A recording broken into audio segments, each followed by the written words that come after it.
Let's not bother with the songs video this time. Who watches songs? Right? Hello! Hi! Thought I'd test you there. Welcome back to the channel. Sorry if headphone users. So we're back with the jam. And excitingly, we're talking about songs. And you should go check out the albums video if you haven't. But we briefly mentioned in that I think some people unfairly brandish the jam as a songs band more than an albums band. Which you could argue, maybe on my bottom three, that it's more individual songs rather than the whole album. But I think that both our top threes as albums, they're pretty strong. But maybe it's because some of the most famous songs don't appear on albums. You may be inclined to believe that they're more of a songs band. But you just got to put the effort in and find them. Exactly. So, Sam, kick us off. As we know, the Jam have 6 albums, which is not as much as 10. It does not qualify us for top 20 songs. We only get 10, which hurt, but I had to do it. So, yeah, yes. I mean, I've got 6. I've got a list of 16. I've got a top 16. I got 18. Yeah, so. But got to cut it off at 10, I'm afraid. The rest will have to remain honourable mentions. Yes. What's your number 10? My number 10, coming in from Sound Effects, is Man in the Corner Shop. Yeah, good one. Good song, a song that Tom had played for me long ago, and so I knew it going in, and it set my aspirations high for the album, but it didn't let down in album context. Good song, a nice little slower number, really nice Catchy. song. Yeah. Catchy, yeah. My number 10 is from All Mod Cons, which we both shared as our number 2. Yeah. To Be Someone, Didn't We Have a Nice Time? Oh. Really nice. It's technically the opener because the title track is more of an intro. It's like a minute long. Yeah. And then you get this one, which is still only 2.5 minutes. So they're really still flying through the songs at a quick pace. They don't really waste your time, the Jam. They rarely go for a long song. Yeah, no. Well, they've only got half an hour. They've got cuts to chase. Exactly, yeah. And I think this is a prime example of Paul Weller's sort of pop ear, if you will. How he knew how to make a catchy number and just a song that gets stuck in your head. There's the whole To Be Someone would be a wonderful thing. And it's like, I don't know, there's something quite charming about his self-deprecation in a way in this song. So, yeah, it makes the list just about. And there was a few that were very close that got knocked out, which I'm sad. Yes, so am I. Yeah. But we learn to live with the pain. Number 9. My number 9 comes from Setting Suns, and it also keeps up the theme of gender with a thing. It's Girl on the Phone. Oh, nice. Yeah. Which is a really nice track. Girl on the Phone keeps ringing back. Yeah. Yeah. It is actually my only entry from Setting Suns on the top 10. Well, like you said, it's more of a full album thing for you. Yes, exactly. It's more of an experience rather than a picking out individual songs kind of gig. But overall, Girl on the Phone was a really nice and pleasant discovery, and it managed to kick off Eton Rifles, which I knew before going in. Yeah. So that obviously has... It's a great way to open. Yeah, it is, yeah. It's a really, really nice song. Grabs your attention immediately. It does, and it put me at ease with the album. I was like, okay, I'm not going to let Tom down here. It's going to be fine. My number 9, funnily enough, from my bottom album, This Is the Modern World, I've got Life from a Window, which I mentioned really liking, and I do. Really great lyrics on this one, and it's a bit more mellow than the other stuff they were doing in this period. It's probably the first time they picked up an acoustic guitar, and it's like, I'll just do a song like this. And then, sort of Life from a Window, Taking a View. There's sort of like I love the chord progression of the song. It sounds really nice. Has like a quite unique vibe. And it's quite catchy, quite easy breezy. Not as punky as the other stuff from that time. And I've always had a soft spot for it, even though I've never really liked that album that much. So, yeah, I was happy to have it in the top 10. Nice. My number 8, another one coming from Sound Effects, Set the House Ablaze. Oh, wow, okay, interesting. Yeah, it was a lot higher in the list. It's crept down. It could keep going down. But I do find the chorus quite catchy. Then Set the House Ablaze. It's very it harks back to the early era, which is weird because I don't particularly like that era very much. But for some reason it works, that sort of blending of the two eras. Overall, I didn't get that much out of Sound Effects, but I was quite pleased. You got a few tracks, I got that out of it at least. They won't be coming up. The album won't be coming up again for a while. Yeah, I was going to say, if it's not going to again at all, I'm going to be surprised. But it's not coming up again for a while. My number 8, my second song from All Mod Cons, is my favourite song from all mod cons. It's English Rose, which was another one I think I showed you at some point. Much more mellow than you'd expect from the Jam. It's sort of like a folky ballad almost. Lovely lyrics, really soft vocals from Paul in this. Again, it's like quite melodic as well. It's memorable. I really like the acoustic guitar part.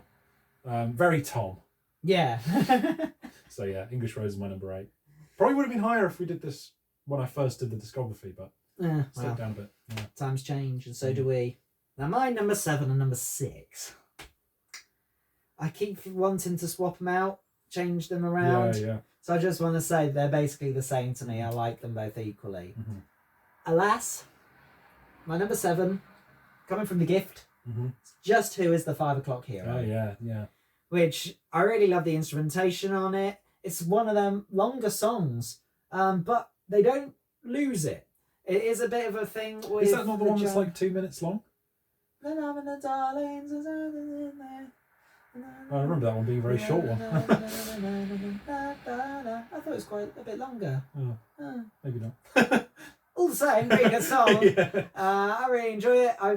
I don't really know the words that very well, but I have the tune stuck in my head and have done for years, and it's not going to change. It could climb the list because I'm swapping it around with the number 6, thinking should I have it higher.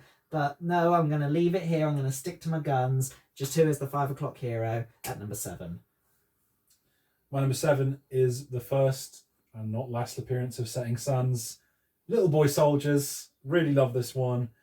Like I said, it kind of breaks up the fun of the album. But I don't know, it kind of works. Like I said, the structure is really cool because it starts off with this like sort of punky vibe, and then it sort of breaks off into this marching band type rhythm. Little Boy Soldiers. It's like carries it on, and then it goes back into under the flag of democracy. It's like great lyrics on this song, very anti-war. And then the last lines of the song, find enclosed with your son a note to say he won. And it's like very dark, just like the parents having their son come back in a coffin from the war, but they won. So yeah, I don't know, kind of speaking to the futility of war a bit, and then musically very, very good as well. So yeah, really enjoyed it. Big part of why I love Setting Suns. Their best songs are the ones with their messages. Yeah, I mean they definitely stood up for what they believed in. Well, I think it's worth pointing out Setting Suns was initially meant to be a concept album about that kind of thing, like a guy who goes off to war and stuff like that, working class guy. But I think only 4 of the songs stuck from those sessions, and they kind of just thought, let's just make a regular album. Oh, what could have been? Yeah, I think Eton Rifles, Little Boy Soldiers, Thick as Thieves. There was another one, but those are the ones that were from that, which makes sense. There's kind of a connection between those 3 songs. Yeah. So, my number 6, just about holding on to its position in number 6, comes from All Mod Cons. Ba, ba, ba, ba, ba, ba, ba, ba. Oh yeah. Wish I could be like David Watts. What a catchy number. The Kinks cover, yeah. Yes, indeed. That's how come it's keeping its position. It's really a catchy one, very bouncy. I really enjoy the song. I think because I've known it for so long, that's why it's clinging on to number 6 of Dear Life. But it does deserve to be high in the list and give a nod to All Mod Cons. It's really good. And that's the thing with the Jam and their I can't remember what the sound is. It's not onomatopoeia, but that old yeah. They like doing that. Much just like Harry Nilsson making sounds instead of words. Yeah. But it's not their fault. Ray Davis's fault. Yeah. So it's a fun song. And I do enjoy it. It's in number 6 now. It's confirmed. It's on tape. So what can I do? Top 6. I do love Little Boy Soldiers, but I can't include it in the same league as these 6. These are all 10 out of 10 all-time favourite songs. So ranking these was murder. So number 6, which you might have expected I would have higher before we started this because it's the most well-known song on my favourite album, the Eton Rifles, lands at number 6. Hello Hooray, What a Nice Day. For Eton Rifles. Very catchy. They mentioned Slough by name. Yeah. Very, very catchy, sort of like irresistibly catchy. It's like once you've heard it, you know how it goes. You know, it's one of those songs. It's just one of those songs. And it is sort of more punky. It's a bit more loud and aggressive, but I think that works because it's the second to last song and then it's followed by Heatwave. And those two work together really well to end the album. I think I've said before, the two ways you can close an album is either having like this big grand epic closer, or just having a fun song that makes you want to start again from the start, which is kind of how I feel about Eton Rifles and Heatwave working together. Also, funny side note, the two discographies we've done today, they've both had a song called Heatwave. That's kind of interesting, isn't it? Yeah. Will they both appear on all the songs lists? Who knows? And then, Eton Rifles is just epic. It's so great. It is. I love it, but it's just not my favourite on Setting Suns, which gave it a disadvantage. But yeah. My number 5, coming in from my top album, Ghosts. Oh, great one, yeah. It's over before you know it, but what a catchy number. It's mellow as well. Yeah, getting in there early in the album. So it comes in waves, the mood with it, but it's still high up. It's always got a good sort of momentum, a good positivity. In terms of the melody. I think it's a really fun song. It's another song that was higher, kind of down a little bit, but overall I think it's one of those songs that I can bounce along to, even if it is a slower number. But it's over quick. That's the great thing about the jam. If there is something you don't like, it's over quickly. If it's something you like, you go back, you listen to it again. It's not taking up too much of your time. Yeah. Liking the Blue Nile, that's a time commitment. But the jam, that you can fit them in any time of day. Downtown Lights is the length of 3 Ghosts. Yeah, exactly. So, yeah. My number 5, again, remember what I said about all of these being all-time greats. I'm putting Town Called Malice from The Gift at number 5. Even though it's a perfect pop song, don't come for me. Have mercy, vinyl community. I did a 1982 deep dive, and this was my second favourite song of 1982, behind only Save It For Later. And if you heard how strongly I felt about Save It For Later, wow, that kind of says a lot, doesn't it? It does, rather. But yeah, it is just... I was listening to it this morning. I listened to it a couple of times. It's just like what I love about Setting Suns and The Gift as well, really. It's just an instant mood lifter. Whenever you listen to it, it's just like, oh yeah, hell yeah. It's familiar. It's really fun. I did have, again, the roadblock that I always have when I get into an artist. Oh, I don't like the most famous song, which luckily I don't do anymore. But obviously I grew out of that, and once I stopped being such an edgy teenager, I was able to enjoy this song for all its power, because it is really one of the best pop songs of the 80s. It's just so great. And really, it makes sense that this was their commercial peak, because it is irresistible. Yeah. Yeah. So my number 4, it's not coming from an album. It's a single. Going Underground. Hell yeah. Yeah, great one. It is a great song. It's very catchy. I wish it was on Setting Suns. My first experience of this song was actually I don't even think you could call it a cover, more of a parody. Oh, I think I know where you're going. The London Underground. Yeah. That was the first time I'd heard that. Word of advice, don't let a 6-year-old hear that song. Don't let anybody Because someone let this 6-year-old hear that song, and he learned a lot of bad words from that song. But then later in life, not that much later, by about 9, I'd discovered the original, and in doing so had kind of discovered punk rock. And he kind of liked it, and even all this time on, as an adult, I still really like this song. I know it off by heart. It's real hard hitter. Paul Weller's vocals really shine in this. It really defines him as a unique singer. And I think it's a lot of fun to listen to. And it changes a lot. And it's not too repetitive. It's like 3 minutes as well. Exactly. Yeah. Again, it's not going to take up too much of your time. But I am surprised that it hasn't made middle position. Yep, so you were talking about a song that should have been on Setting Suns. I'm talking about a song that was on Setting Suns. I've got Girl on the Phone, which you also had. Keeps ringing back. She's telling me this and she's telling me that. I love this song. I mean, it's just the perfect way to open that album. It's just so hard rocking, but so catchy and so fun and so just the bass is just driving the whole song. That's the thing. It's quite a punky album, I guess, Setting Suns, but the emphasis is always on sort of catchy songwriting and groovy songs. So it's not just like, we're just going to make as much noise as we can. It's like, we're going to make some really fun melodic music, and that's what I appreciate about it. And it's not my favourite on Setting Suns, but it was almost in medal position. Like I said, ranking these was tough, but yeah, I love Girl on the Phone. It's perfect. All right. my bronze medal, it comes from The Gift, and regrettably, it's Town Called Malice. Wow, upset of the century. Wow. I know, I'm gutted, but I'm having a similar problem with you. These top songs, they are really good. It's the top 4 for me, so it's not as many to really like struggle not having it number 1. But I'm not going to dwell on the fact that it's not number 1. Instead, I'm just going to sing its praises and say what a great catchy number. The little ditty that comes in with Bruce Foxton's bass, really carrying the song. Paul Weller is bringing it forward with the with his vocals, and Rick Buckler, you know, underrated drummer. He's just there. He's doing. He's a real Ringo, isn't he? He really is. But you know, don't underestimate him. He's there, and you'd notice if he was doing a bad job. That's the thing with a drummer, is like, you know, they're doing a good job if you're not concerned about the drumming.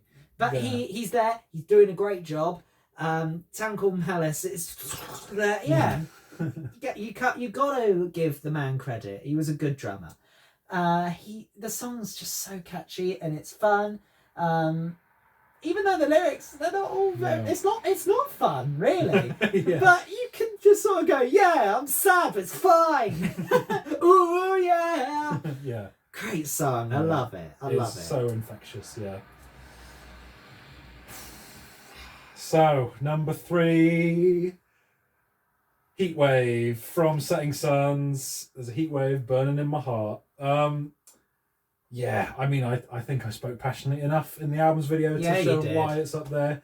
I'm just sad it can't be higher, but 2 of my probably top 100 songs ever were by The Jam, and they just stand above it, and now I've had more time with them. So Heatwave just kind of suffers for that reason, but God, it's such an incredible cover, and people put it down, and I'm not happy about it, because The Jam take this slow... Like, if you listen to the original, it's this sort of, like, doo-wop, slow, like, Motown song, and it's like, got a heat wave burning in my heart. And Paul was like, no. That's not how it should go. And he just gives it so much oomph and power, and it's so danceable. And honestly, if I ever feel like I just need to get a smile on my face and need a bit of a spring in my step, Heatwave is the song I go to. But, yeah. To lend another Cardigans comparison, they're doing the opposite of what the Cardigans do with their covers, where they took really hard-hitting songs and were like, what if we made them but slow? Yeah, exactly. And weird. So, pretty much.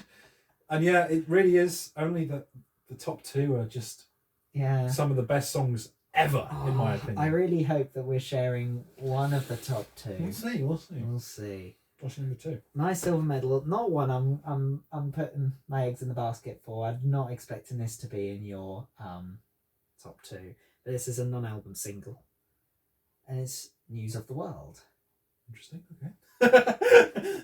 Yeah, well, it's one of their more aggressive songs, but I really like the guitar on it. I really do. And probably no coincidence that back when I was younger, I was a fan of Mock the Week. Yeah. And it's the opening theme tune well, for the it. last and 30 seconds of it is the opening that's theme how I learnt of the song. And then I found out, it's The Jam.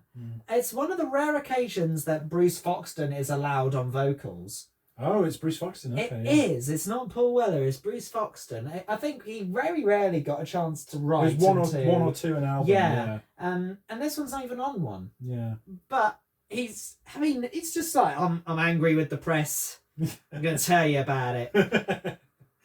But I really do like the satire and the critique of it. And arguably, I think it's better than anything the Mock the Week ever produced. So riding that coattail was not really working for them. But the song is really like, it's hard hitting.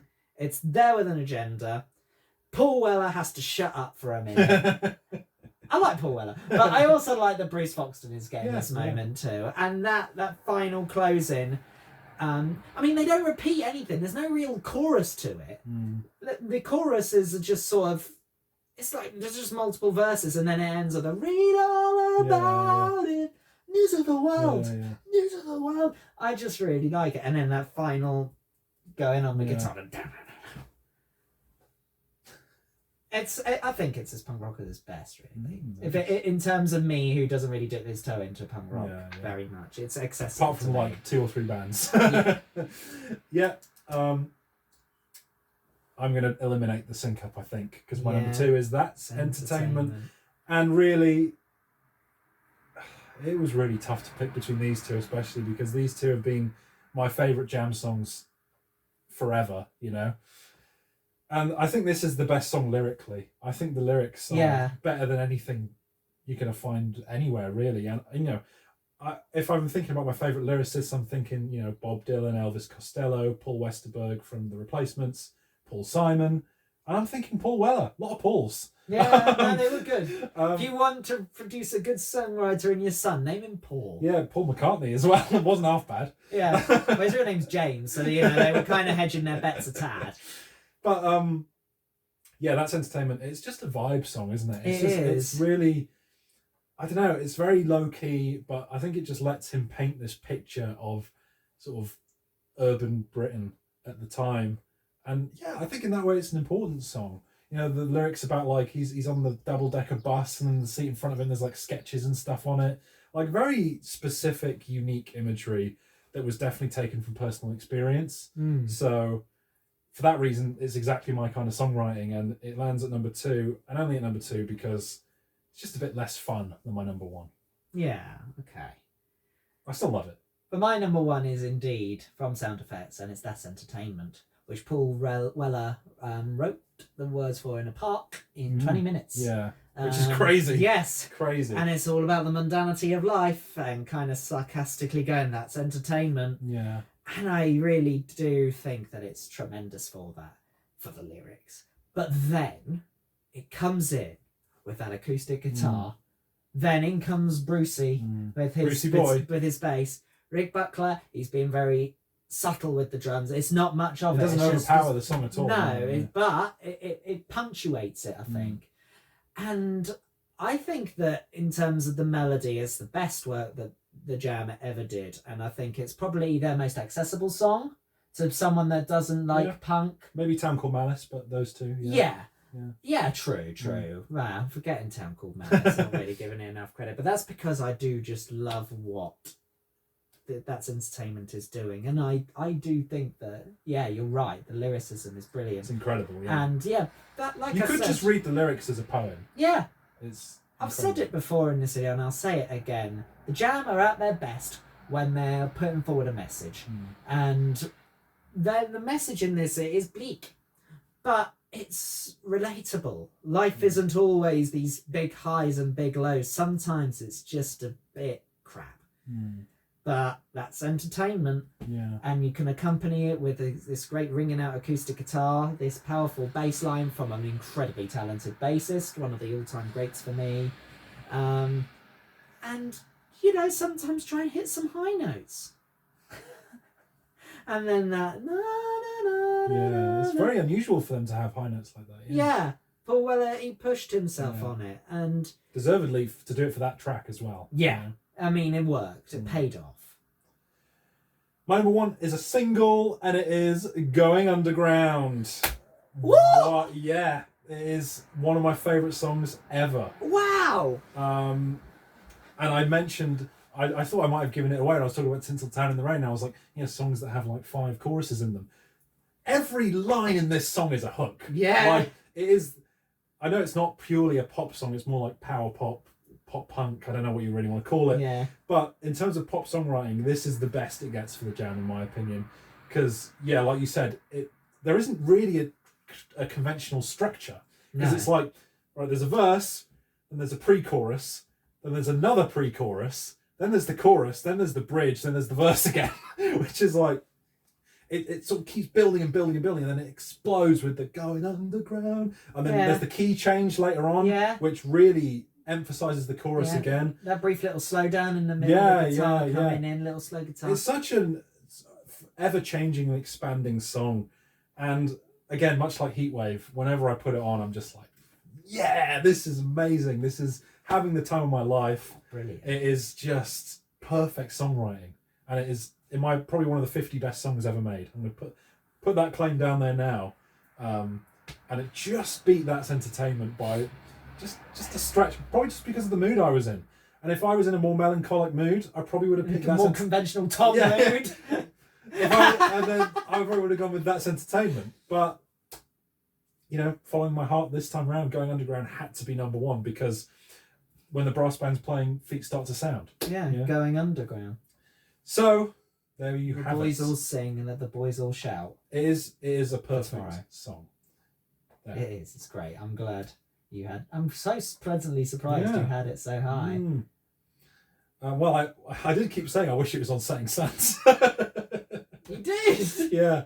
That leaves us with honourable mentions. I only had 4 songs from Setting Suns, but that included 3 honourable mentions: Wasteland, Thick as Thieves, Saturday's Kids. Amazing. Also, Smithers Jones, which is a Bruce Foxton sung track, which I really like.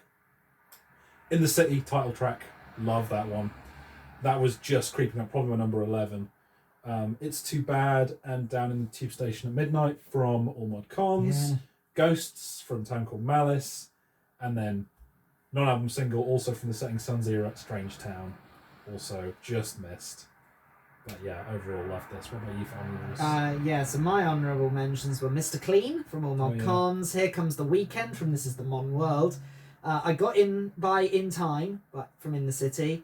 Don't Tell Them You're Sane from This Is the Modern World. Modern World from This Is the Modern World. And Down in the Tube Station at Midnight. The bass line on that song. Yeah. Oh my god. Oh yeah. Well, one of my former work colleagues, he's in a band, and he plays a lot of songs from this era, like the punk and the ska. He plays the beat, and he plays this song.